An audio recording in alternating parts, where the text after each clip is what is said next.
মুহররম মাসের মাহাত্ম্য এবং ফজিলত জানতে চাই, বিশেষ আমল থাকলে আমলগুলো জানতে চাই। আলহামদুলিল্লাহ, মুহররম মাস আমাদের খুবই নিকটে।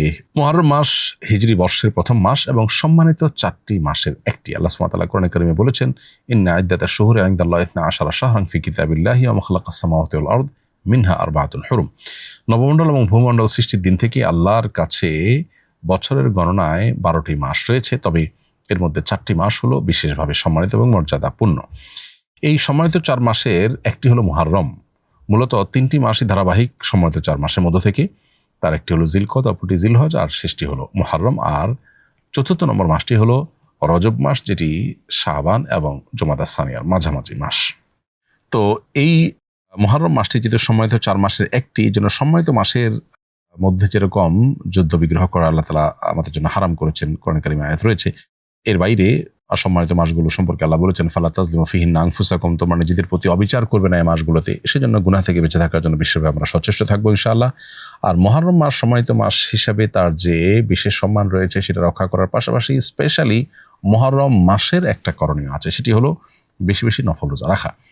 নবী করিম সাল্লাল্লাহু আলাইহি ওয়াসাল্লাম বলেছেন, আফদালুস সিয়ামি বা'দা রমাদান শাহরুল্লাহি মুহররম, অর্থাৎ রমজানের পরে সবচেয়ে উত্তম রোজা হলো আল্লাহর মাস মুহররম মাসের রোজা, যেটা সহিহ মুসলিমে বর্ণিত হয়েছে। বিধায় মুহররম মাস জুড়ে বেশি বেশি নফল রোজা রাখার চেষ্টা আমাদের করা দরকার।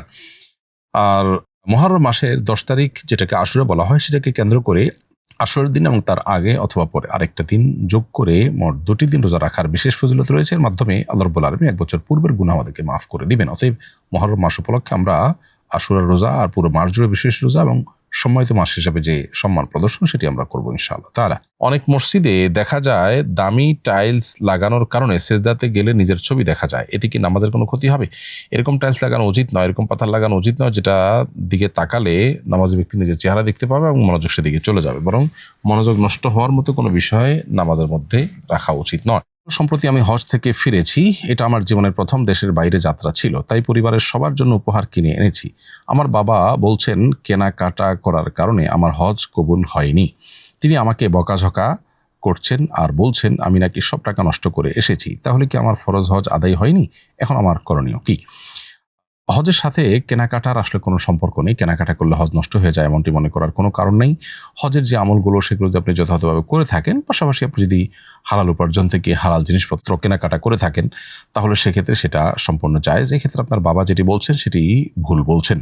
অতএব আপনি কেনাকাটার কারণে হজ নষ্ট হয়ে গেছে এমনটি মনে করার কোনো কারণ নাই। কিন্তু অনেকেই আছেন যে কেনাকাটাকেই প্রায়োরিটি দেন এবং আমল ইবাদতের প্রতি কোনো খোঁজখবর নেই, তাদের শপিংটাই মূল হয়। সেটা যদি হয় তাহলে সেক্ষেত্রে সেটা আল্লাহর কাছে মাবরুর হজ বা ভালো হজ হিসাবে পরিগণিত হওয়াটা কঠিন।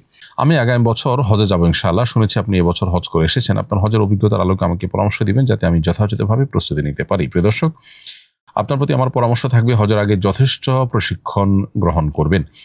আসন্না ফাউন্ডেশন থেকে আমরা হজ প্রশিক্ষণ দিয়ে থাকি প্রতি বছর 3-4টি বা কোনো কোনো সময় 5টি ধাপেও আমরা প্রশিক্ষণ দিয়ে থাকি।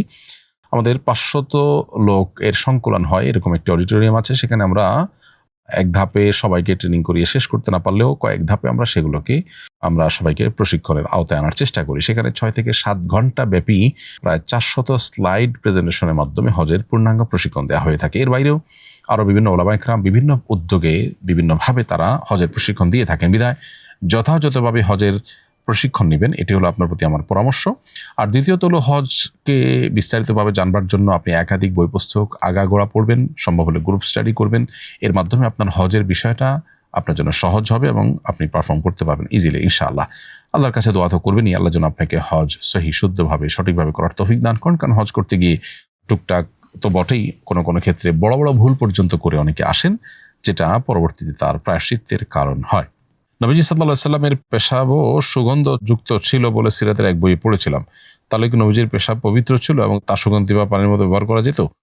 নবী করিম সাল্লাল্লাহু আলাইহি সাল্লামের ঘামে সুগন্ধি ছিল, এটি বিশুদ্ধ হাদিস দ্বারা প্রমাণিত। কিন্তু তার পেশাবের সুগন্ধি ছিল এমন কোনো বিশুদ্ধ হাদিস আমাদের জানা নেই। যারা নিয়মিত নামাজ রোজা কিছুই আদায় করে না, এমনকি শুক্রবার জুমার নামাজও পড়ে না, কিন্তু আল্লাহকে বিশ্বাস করে, এদের ব্যাপারে শরিয়ার বিধান কি? যদি কেউ নামাজ রোজাকে ফরজ বলে স্বীকার করে কিন্তু অলসতার কারণে পড়ে না, এরা মুসলমান বলে গণ্য হবে। আর যদি নামাজ রোজাকে ফরজ বলে স্বীকারই না করে, তাহলে সেক্ষেত্রে কাফির বলে গণ্য হবে এবং সেক্ষেত্রে সে নামাজ অস্বীকারী হিসাবে বিবেচিত হবে এবং ফলে সে ইসলাম থেকে খারিজ হতে পারে। আজকের ফজরের নামাজের সময় তাশাহুদ পড়ার সময় ঘুমের ঝিমুনি আসে, আবার পড়ি আবার ঝিমুনি আসে, এভাবে কয়েকবার হয়েছে, এভাবে নামাজ শেষ করেছি, আমার নামাজ হয়েছে কিনা, আবার পড়তে হবে কিনা? উত্তর হলো যে এমন ঝিমুনির ফলে নামাজ নষ্ট হবে না, এবং যদি নামাজের রক্ষণ এবং ওয়াজিব আমলগুলো সম্পাদন করে তাহলে সেক্ষেত্রে নামাজ হয়ে যাবে। এবং যে ঝিমুনির ফলে আপনি বসা থেকে পড়ে যাননি বা হেলান দিয়ে ঝিমননি, সেই ঝিমনি এটা ওযু ভঙ্গের কোনো কারণ নয়। ফলে আপনি ফরজ এবং ওয়াজিবগুলো ঠিকঠাক মতো আদায় করেছেন কিনা সেটা হলো দেখার বিষয়। নামাজের জন্য যদি সেগুলোই ঠিকমতো আদায় করতে না পারেন তাহলে সেক্ষেত্রে ভিন্ন কথা, আর যদি সেগুলো আদায় করে থাকেন তাহলে আপনার নামাজ বিশুদ্ধ হয়ে গেছে। আমাদের মরদেহ বহনের জন্য একটি কাঠের খাটিয়া ছিল, এটি আগে জানাজা ও দাফনের কাজে ব্যবহার হতো, এখন এটি দুর্বল ও অচল হয়ে গেছে। কেউ কেউ বলছেন পুড়িয়ে ফেলতে, আবার কেউ বলছেন জ্বালানি হিসাবে বিক্রি করে দিতে। আসলে কি করা উচিত, সঠিক নির্দেশনা দিবেন।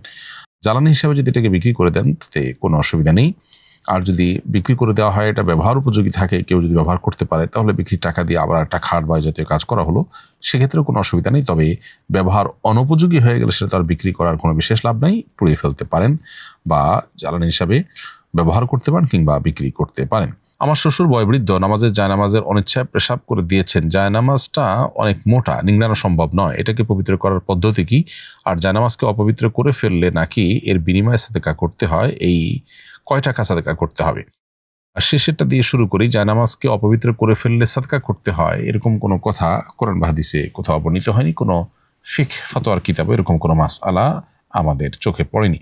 ফলে আমরা বলতে পারি যে জায়নামাজ যদি কোনো কারণে অপবিত্র হয়ে যায় তাহলে করণীয় হলো সেটাকে পবিত্র করা, এর বাইরে কোনো বিশেষ করণীয় নেই। এখন পবিত্র কিভাবে করবেন? উত্তর হলো যে জায়নামাজ যদি অনেক মোটা হয়, এটাকে ধুয়ে নিংড়ানো সম্ভব না হয়, তাহলে সেক্ষেত্রে এটার উপরে পানি ঢেলে দিয়ে এটাকে ঝুলিয়ে রাখবেন। পানি ঝরা বন্ধ হয়ে গেছে, আবার এটাকে পানিতে ঝুলাবেন, আবার পানিতে ধোবেন, ধুয়ে আবার এটাকে লটকাবেন, ঝুলাবেন। এভাবে 3 বার করলে ইনশাআল্লাহ সেটি পাক হয়ে যাবে। এছাড়া পানি ব্যাপক পরিমাণে ঢাললেন এবং ডললেন, তাতে যদি প্রবল ধারণা হয় যে নাপাক যেটা ছিল এর আলামত চিহ্ন কিছু আর নেই, পানি সে ধুয়ে চলে গেছে, তাহলে তাতেও পাক হয়ে যাবে। আস সুন্নাহ ফাউন্ডেশন, উম্মার স্বার্থে সুন্নাহর সাথে।